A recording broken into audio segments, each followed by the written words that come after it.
All right, we are going to learn a little bit about Loom. I know I just kind of threw it out there um, and didn't really bother to explain it, so I'm going to fix that right now. It shouldn't take too long. I also know that there are other alternatives to Loom. Uh, so if you have an alternative that works for you and the district does not have a problem with it, then I am okay with it too. Uh, but I know the district supports Loom, so that's what I'm going to teach. I also know that students can use Loom themselves fairly easily.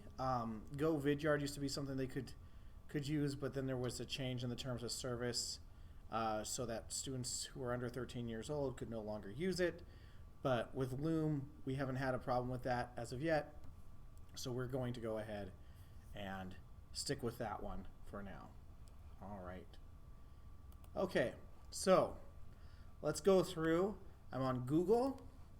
I'm going to type in Loom. And you'll see that this is the Loom program right here. And then there's also Loom for Chrome. All right, so if I click on Loom for Chrome, on mine it shows an option to remove from Chrome. You will have the option to add to Chrome, okay?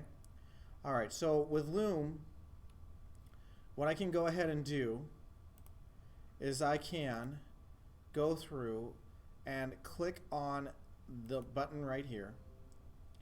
And the first time you do this, it will ask you to sign in. And I've been away from my computer for long enough, it might ask me to sign in as well, if it decides it's going to work.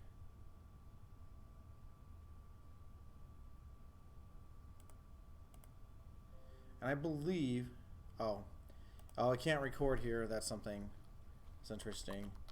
Loom can't record on the Google search page. That's my bad. So let's go ahead and click on it here. All right. So it shows up, and it's showing that I'm already signed in. The reason why I know I'm signed in is because it has these notifications on here, and I'll discuss a little bit more about what it shows. So when I record, I have a couple of options here.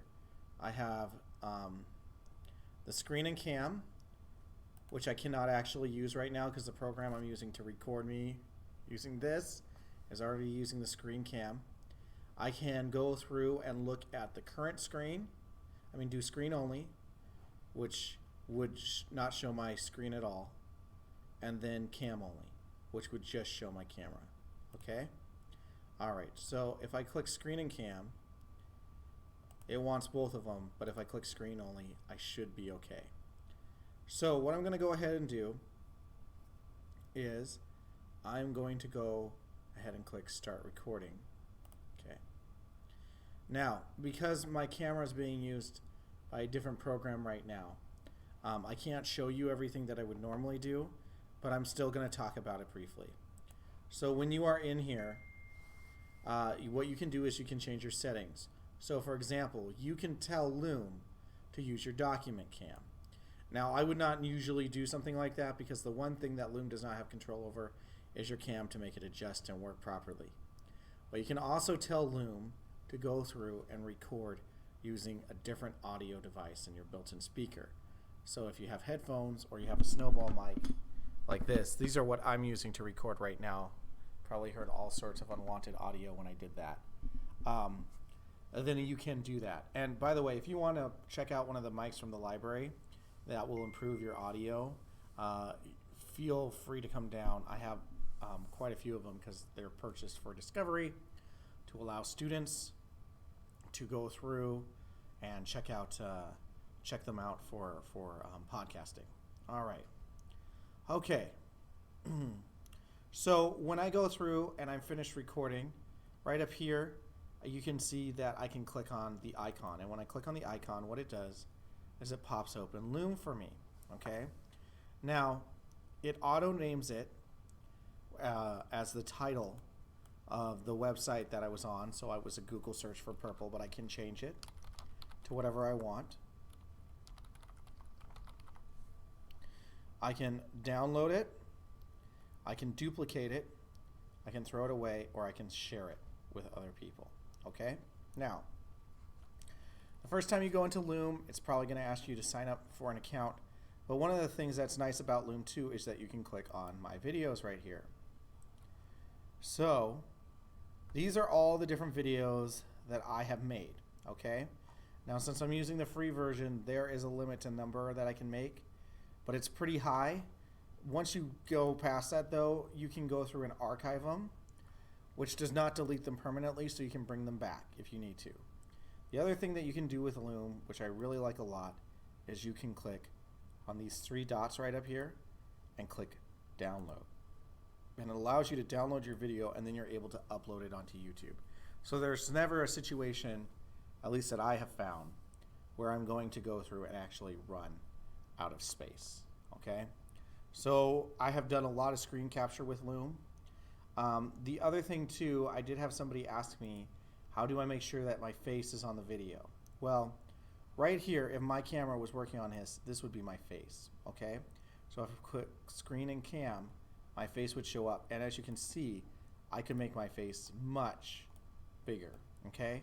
Or I can just have the camera only. The one thing I will say is this: you need to pick what mode you want to start before you begin. Use before you begin. You can't start off with face only and then switch to the screen. You also can't start with screen only and face, so it changes it so it will show your face as well. Which is one of the reasons why I'm using the program that I'm using right now, but that would not be available to you on a Chromebook, okay? You can also see that it says include tab audio. So for example, if I'm clicking on a website that might have a lot of noises, if I have that unchecked, then that audio will not end up in my video except for bleed over into my mic. So that's Loom. It's pretty basic. You can put folders in as well. You can also do public folders as well, which are great. For example, if I did a public folder right here, like I have right here, and I record, I can share that folder with everybody. So if you just wanted to copy a bunch of videos, make a bunch of videos and copy that link, your students would be able to see them in Loom. Oh, and then the one other thing. If you keep your videos in Loom and somebody watches that video, Loom will let you know when other people have watched that video. All right, that's all I have for now. Thanks. Bye.